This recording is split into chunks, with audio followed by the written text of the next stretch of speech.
Tokyo Dark Remembrance is a point-and-click visual novel-ish adventure horror game that follows the perils of Ito Ayami, a detective who is initially on the search for her missing partner. However, during her search, she finds herself in several predicaments, all in which can be traced back to a strange mask she was given at an earlier date.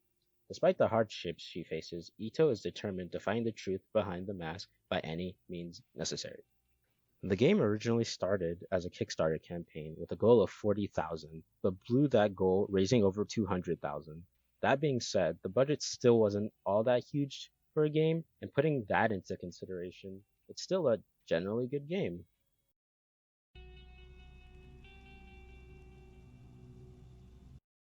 The gameplay really isn't that much to write home about. I mean, all you do is point and click, and that that's all there is to it.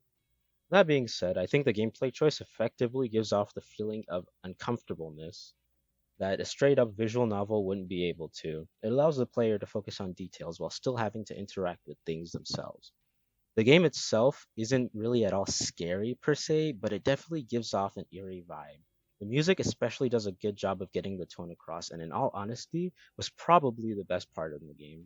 The game allows you to make decisions, and those decisions affect your sanity, professionalism, investigation, and neurosis, otherwise known as the spin menu. Sanity is, well, sanity. If you act crazy, your sanity points go down. There are several points in the game where your sanity will go down, no matter what you do, but that can usually be remedied with pills.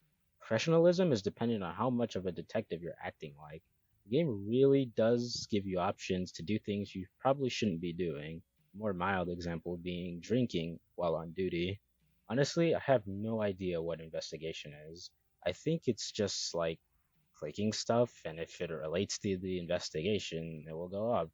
Neurosis is a fancy way of saying anxiety. The more you repeat a task, the higher your neurosis goes. An example I can think of is talking to the shop owner multiple times while he sighs, and you keep repeatedly doing that because you see a plus, and the plus makes you think you're doing something right until you realize it's actually wrong, and the spin feature is actually useless. Yes, I said useless, because despite all the fancy things on the spin wheel, the only one that really matters is your sanity. You see, the game has many, many endings that I'll get into later, and getting most of those endings primarily depend on your sanity levels, or where you decide to go during the ending sequence. When I realized this, it made a slightly complex game lose all complexity, and that kinda sucks if you ask me. However, I like the attention to details and multiple options to do things the game gives you. I remember early in the game, you meet some ticket guy and he talks about how he doesn't like blood and how it freaks him out. Later in the game, he blocks you for a specific reason. If you pay attention, you would have noticed a dead crow on the ground earlier. You could then take the blood and show it to him and make him pass out. Or you can just beat him up. That's what I did. But it's the multiple options in the end and the extra effort not to be inhumane that really stick out for me.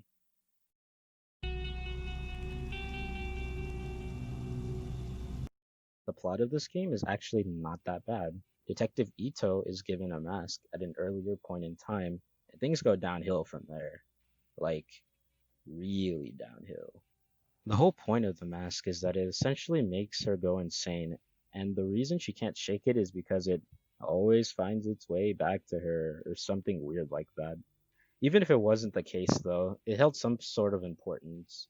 There was also something called the Dark, which, in all honesty, I personally never fully understood. But I think it's like limbo or something. I don't know. It was never really made that clear, and even after replaying it, I still don't get it. With an exception of two, the game follows the same path until you get an option to choose essentially what ending you want. All of these except for three are dependent on your sanity levels, and this is probably the thing I like most about this game. It's the fact that none of these endings are perfect. Usually in games, there's an ending considered to be the true ending, one where everyone is happy in the end. None of these endings work like this. If you go with one ending, it may end up potentially getting another character killed. And if you go with another ending that saves that character, someone else will get screwed over. There is also a secret ending which involves cats and is probably the best ending in my opinion, but it's also a joke ending, so you shouldn't take it all too serious.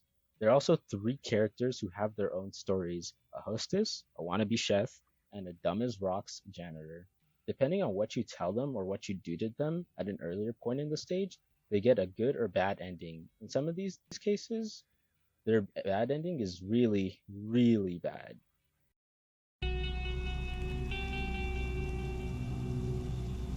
Although the endings are the best part of the game, they're also sometimes a drag to get. You may have to replay the entire game to get a specific ending, and it seriously is a pain. On your first playthrough, the game autosaves when you get to a new area. Once you beat the game the first time around, you unlock New Game Plus and a feature called Broken Memories that allows you to basically save the game in 6 slots at the start of a new area. Which means, yes, you have to replay the game all over again. However, you can unlock broken memories really early by getting a specific ending that clears the game in less than 20 minutes, but it's not something you'd normally do on your first playthrough. Even so, the feature was a bit buggy. There are several instances where you're not allowed to skip dialogue options, and apart from a few exceptions, you'll be forced to read the same stuff over and over and over again.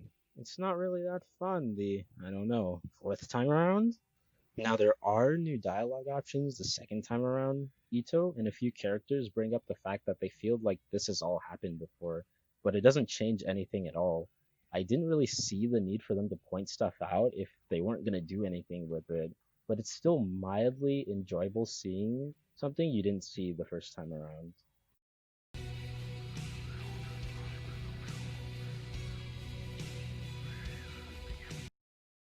The game has a good story, gameplay that gets the job done considering the budget, and is indeed pretty interesting, but the replayability kills it. Nothing really makes it all worthwhile, and it really starts to drag heavily because of it.